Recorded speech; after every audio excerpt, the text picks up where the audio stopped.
اچھا جی، کروٹیلس ہورائیڈس riddle snack, اس کی کیا علامتیں ہیں، کچھ پتا؟ ریٹل کرتا ہوگا، ریٹلنگ کے بعد ریٹلنگ کی آواز آتی ہے اچھا جواب ہے، ہاں.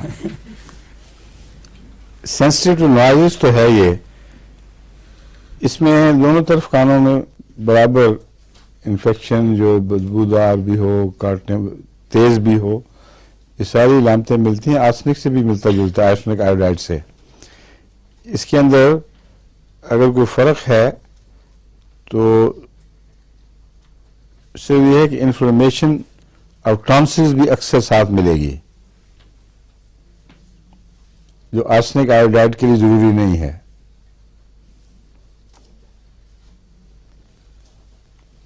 اور بریدنگ کی علامت میں آپ کو بتا چکا ہوں. سوری، وہ تو میں بیٹا کار کی واپس چلا گیا ہوں، کروٹیلس کی بات کر رہا ہوں. غلطی ہو گئی تھی، اس کو کینسل سمجھیں. میری اچانک نظر اوپر کی لائن پہ پڑ گئی تھی، میں نے کہا یہ کیا قصہ، وہاں بھی بیٹا کار والی علامتیں شروع ہوئی ہیں. کروٹیلس میں گلے کی ٹانسل کی ذکر نہیں ہے، میں پہلے کر چکا ہوں. بیٹا کار میں غلطی سے میری نظر اس لائن پر پڑ گئی تھی. Surging in the ears, sensitive to noises. صرف ایک علامت ایسی ہے جس کی وجہ سے شاید آپ اس کو پہچان لیں کہ اس کے جو اندر سے ڈسچارجز ہیں ان میں خون ضرور ہوتا ہے. بس اگر خون میں ڈسچارجز ہوں اور باقی ہر قسم کی تکلیفوں کی علامتیں موجود ہوں اور دوائیں کام نہ کریں تو کروٹیلس دے کے دیکھیں.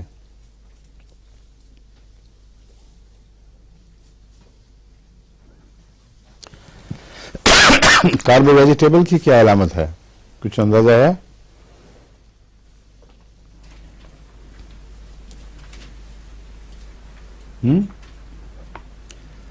کاربو ویجیٹیبل کاربو ویجیٹیبل کے کان کی خرابیوں میں عموماً چہرے اور اس کے ارد گرد چھالوں والا ایگزیما ضرور ملتا ہے. ضرور نہ صحیح، مگر اگر وہ نظر آئے تو کاربو ویج کی طرف توجہ جانی چاہیے. کاربو ویج میں کان کی بیماری کے ساتھ جلد کے اوپر بھی کچھ ایگزیمیٹس، کچھ چھالوں والے، کچھ یعنی ایسی جیسے جلد کے اوپر سوزش ہو گئی ہے اس کی علامتیں، کہیں کوئی پانی بہہ رہا ہے، کہیں ایگزیما کا شبہ پڑ رہا ہے، ایسے اگر اسی کان کے ارد گرد ہوں علامتیں تو پھر کاربو ویج علاج ہے. اور کاربو اینیمیلس اگر ہو تو اس کا کیا خاص نشان ہے؟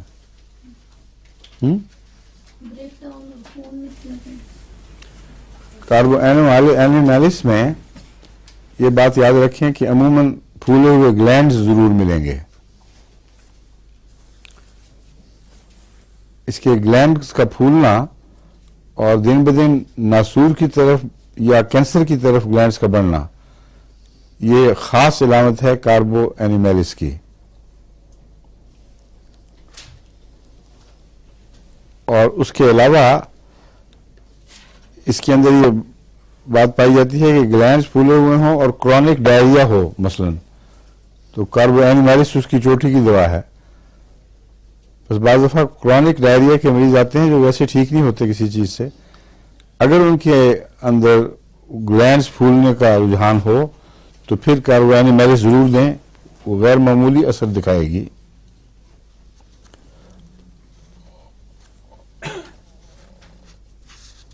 اور کاربو اینیمیلس کی علامت، ہاں ایک اس کی بہت اہم علامت یہ ہے کہ آواز کی سمت معلوم نہیں ہوتی. آواز اس طرح سے آ رہی ہے تو ادھر آدمی دیکھے گا، یہ آگے سے آ رہی ہے تو پیچھے مڑے گا. یہ جو سمت کا کنفیوز ہو جانا اور بالکل سمت معین کرنے کی صلاحیت کھوتا جائے انسان، یہ اس کے لیے کاربو اینیمیلس بہت مفید ہے. یہ جو سمت کی بحث ہے اس کے متعلق تو کئی احتمالات ہیں. ایک کان اور دوسرے کان کی سننے کے وقت میں اگر فرق پڑ جائے تو اس سے بھی سمت کی پرابلم پیدا ہو جاتی ہے. اگر آواز یہاں سے اٹھی ہے اور یہ کان آہستہ سن رہا ہے تو اتنے سے فاصلے میں تو آواز تو فوراً پہنچتی ہے, اس کو لمبا 1100 فیٹ پر سیکنڈ چلتی ہے, تو یہ یہاں تک پہنچنا تو اس کے لیے کوئی چیز ہی نہیں. اس طرف سے جو ٹکرا کے آواز آ رہی ہے وہ پہلے پہنچ گئی ہے کان میں, اور دوسری آواز جو ادھر سے آئی ہے ادھر لیٹ ہے اور کچھ مدھم بھی ہو گئی ہوگی, تو انسان اس طرف دیکھے گا یا آگے کی آواز کو پیچھے دیکھے گا یا کسی اور سمت میں دیکھے گا. اس کا علاج کاربو اینیمیلس ہے, اس کو اچھی طرح ذہن نشین کر لیں اب. اور کاربونیم سلف میں پہلے بتا چکا ہوں, اس میں بھی ہر قسم کی انفیکشنز اور بریک ڈاؤنز موجود ہیں.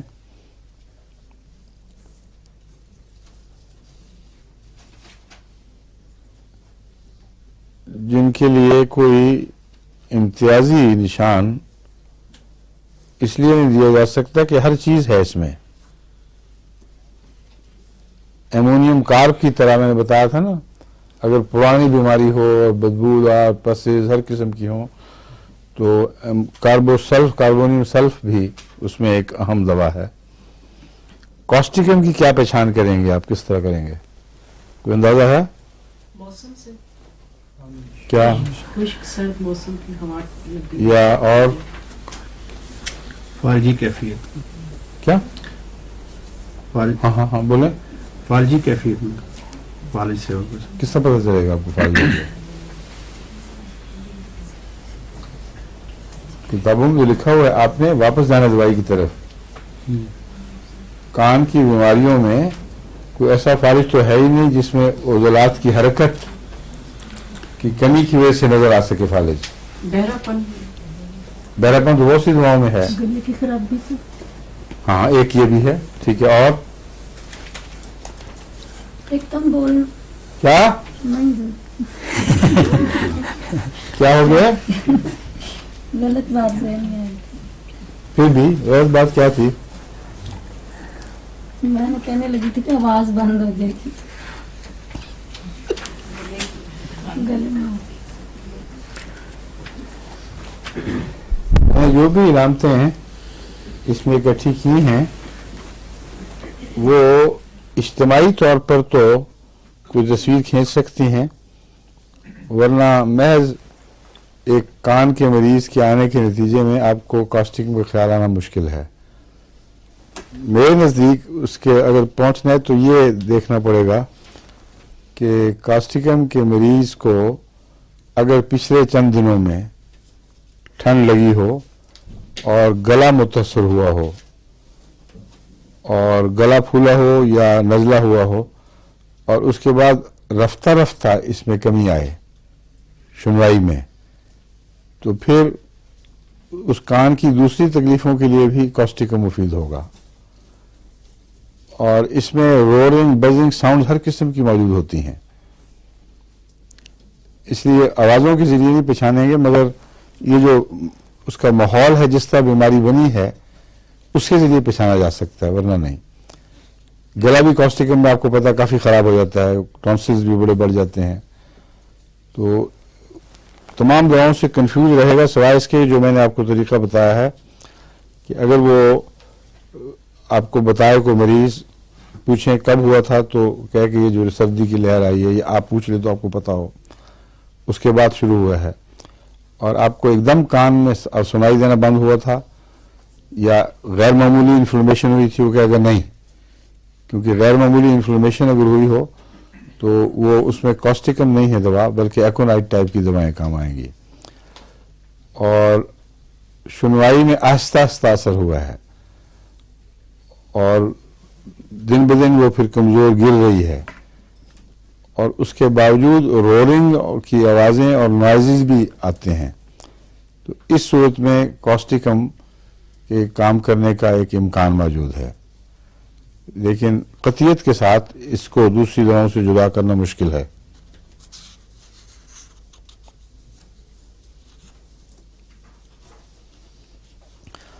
ایک ہے کہ اس کے کانوں میں اکثر ویکس بہت اکٹھی ہو جاتی ہے، یعنی انفلمیشن ایسی نہیں، پیپ نہیں ہے، لیکن اندر وہ موم جو ہوتی ہے نا کان کی، وہ بالوں کے بہت بیٹھتی ہے. کاسٹیکم کا اس سے تعلق ہے. اس لیے اگر موم کی تکلیف ہو، اس کی وجہ سے بہرا پن ہو، تو خواہ فالجی علامت نہ بھی ہو، کاسٹیکم دیا جا سکتا ہے.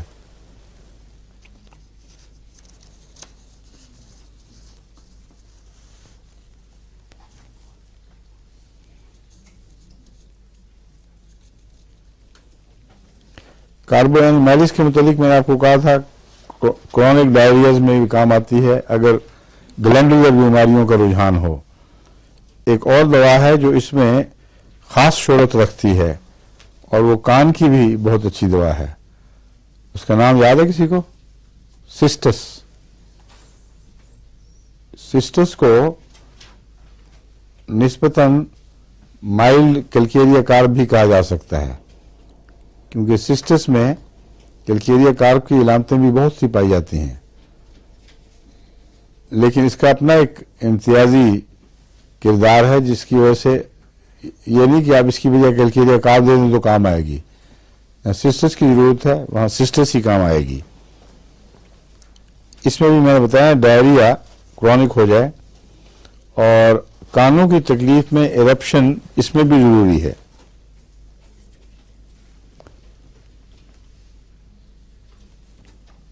کانوں کی اندر کی تکلیف، بہرا پن وغیرہ ہر قسم کی تکلیف میں اس کے باہر سسٹس میں انفیکشن اور اسکن ٹربلز کا بہت رجحان ہے سسٹس میں، اس لیے کان کے ارد گرد بھی وہ ہوگی. کاربو ویج کے متعلق بھی میں نے آپ کو بتایا تھا. اس میں فرق کس طرح کریں گے؟ سسٹس کی جو انفیکشن ہے وہ پہلے تو صرف انفلمیشن اور خارش ہوتی ہے، اور خارش کے بعد پھر اس پہ وہ ابھار بنتے ہیں. لیکن خارش ہونے کے باوجود خارش مزہ نہیں آتا اور گہری خارش ہوتی ہے، وہ پوری طرح اس کو انسان آرام نہیں پہنچا سکتا، یعنی تسکین نہیں حاصل ہوتی. اس کی خارش کان کے اندر جو ہے وہ جتنی مرضی کو انگلی پھیرے اور ہلائے اس کو سکون نہیں ملے گا، وہ چھیلتے چھیلتے انفلمیشن خود پیدا کر لے گا. تو ایسے موقع پر جبکہ ایگزیما کے باہر علامتیں ایگزیما کے نشانات ملتے ہوں اور کان کے اندر کھجلی بہت ہو جو ٹھیک ہونے میں نہ آئے، ایسی صورت میں سسٹس ہی دوا ہے. پہلے سسٹس دیں پھر کوئی اور دوا کام آئے گی. حضور یہ جو کانٹے پہنتے ہیں نا جو سونے کے نہیں ہوتے، جھوٹے ہیں؟ کانوں میں کانٹے پہنتے ہیں نا، ہاں آرٹیفیشل جیولری جو ہوتی ہے، ہاں، سسٹس کی ہونی چاہیے. ہاں، اس سے بھی بہت خارش بات سونے کی نہیں ہوتی، کیا مطلب؟ میں سمجھا نہیں. سونے کے کانٹے ہوتے ہیں اچھا، ہاں ہاں پہنے، ہاں، بعض لوگوں کو بہت تکلیف ہوتی ہے اس سے، خارش بھی اندر چلی جاتی ہے خارش، نہیں یا باہر وہ پھر پیچھے کان کے آ جائے گا وہ اور بات ہے، اس کا اس سے کوئی تعلق نہیں. خارش اور باہر سارا ہو رہا ہوگا. میں جو بیان کر رہا ہوں بات، اس کی جو خارش ہے سسٹس کی، یہ اندر گہری ہوتی ہے اور اس کو جتنا مرضی رب کریں اور ہلائیں جلائیں چین نہیں ملتا. ہر وقت بچے کی انگلی کان میں رہے گی، ہلتا رہے گا، یا بڑا بھی ہو تو اس کو بھی یہ کرنا پڑتا ہے. ایسی صورت میں سسٹس پہلے دیں، یا تو وہ سارا کیس ہی ٹھیک کر دے گی یا پھر جو کچھ بچے وہ پھر دوسری دوائیں اس میں کام آ سکتی ہیں. سسٹس کے بعد کیلکیریا کارب بھی کام آتی ہے. سسٹس نے جو کچھ کرنا کر لیا ہے، جو بقیہ ہے وہ کیلکیریا کارب کر لے گا.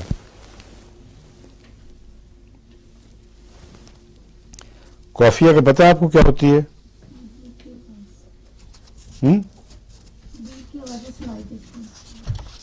ٹھیک ہے. اور پیمانے کا کنسیڈر ہے. یہ اور کس دوا میں ملتا ہے؟ دور کی گھنٹیاں سنائی دے رہی ہیں، اوپیم میں ہے، اور چائنا اور نقش میں بھی ہے.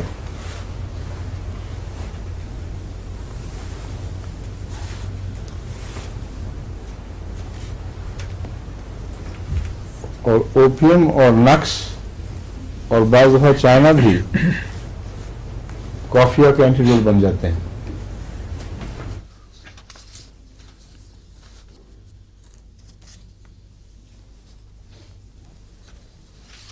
چینی آرس کی کیا علامت ہے؟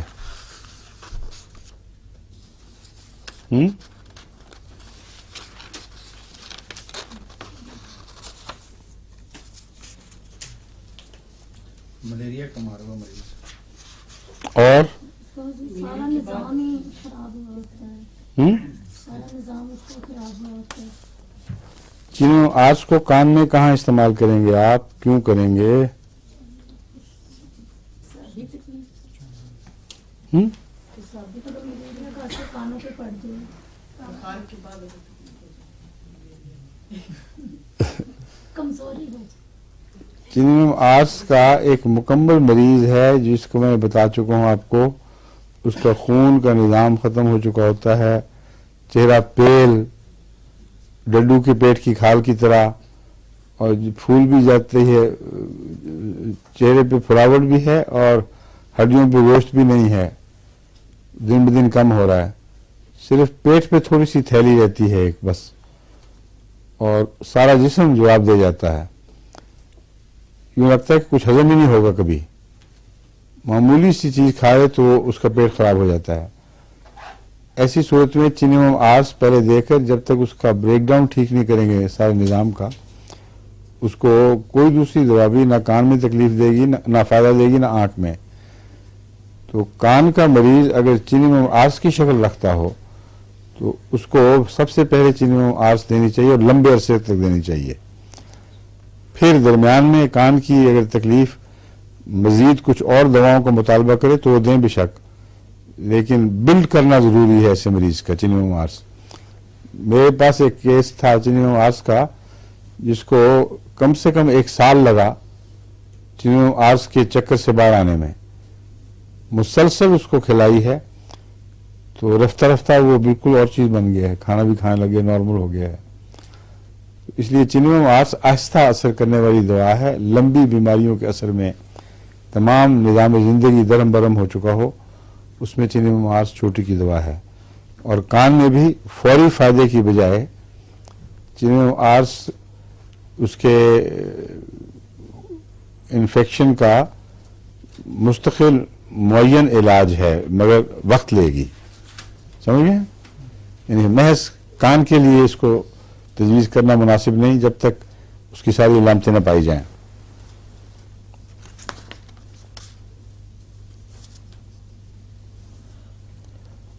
اور ایسے مریض کو بعض دفعہ میں نے بتایا نا جسم پیٹ ایسے جہاں کچھ پھلاوٹ ہے وہ بھی ہوا کی وجہ سے.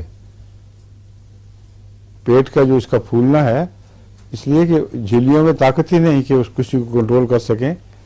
وہ معمولی ہوا بھی ہو تو پیٹ پھول جائے گا. تو ایسے افارے کے لیے بھی چینی آرس بہت مفید ہے.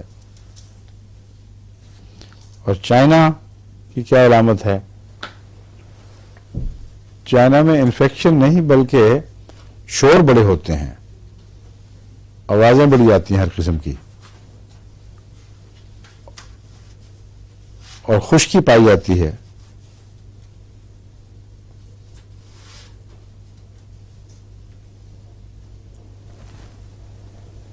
ٹھیک ہے. گریفائٹس کی کیا علامت ہے؟ اس کے کانوں کے پیچھے ایگزیما کے نشان. ٹھیک ہے، بالکل ٹھیک ہے. اور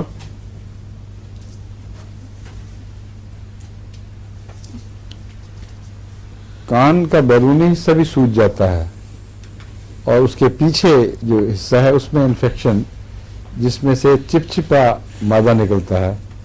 یہ ٹپیکل گریفائٹس کی علامت ہے. ایسی صورت میں اندرونی تکلیف بھی دور ہو سکتی ہے جو بہرا پن بھی ہوتا ہے اس میں. یعنی وہ بہرا پن جو ایگزیمے کی قسم کی بیماریوں کے نتیجے میں پیدا ہو، اس کا یہ اچھا علاج ہے. گائکم بھی کان کی تکلیفوں میں مفید ہے. یعنی جب ہیئرنگ یعنی قوت سنوائی پر اثر انداز ہو رہا اثر ہو. اب اس کی پہچان کیا ہے گائکم کی؟